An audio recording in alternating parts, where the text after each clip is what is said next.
Hey guys, hope you're doing well.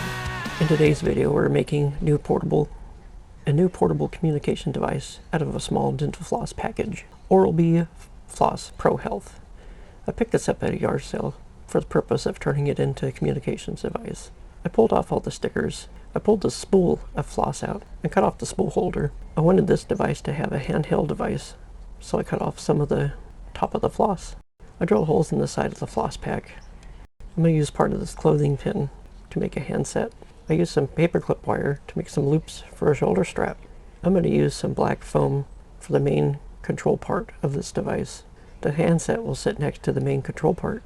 These pegs are part of the design that hold the pack closed. I found that some toothpicks will fit in the holes of these pegs. I'm going to make these antennas for the communication device. I glued down the foam with some of the cord of the handset underneath it to keep it in place. I drilled a small hole in the handset and pushed the cord into it and glued it in place. I made some stickers from some graphics I found online and used super glue tape to hold it in place. I'll have a link for my Pinterest board for the graphics that I use on my projects. I painted the toothpicks black and colored the tips red.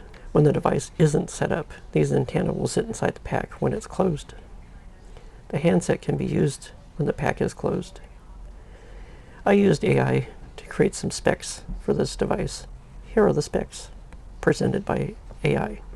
ComStation Brief Link Mobile Uplink. The ComStation is a portable, high-powered communication hub designed for deep field operations where standard signals are non-existent. It serves as a localized hotspot for all your other gear, providing a secure bridge between field operatives and distant command centers. Well, that's all I have for you. This was a very fun project to do. Let me know what you think in the comment section below. Thanks for watching. Please click that like button if you like this video. Share this video if you know somebody who would enjoy it. Subscribe if you're not subscribed already. Don't forget to collect, inspire, and create. See you in the next video.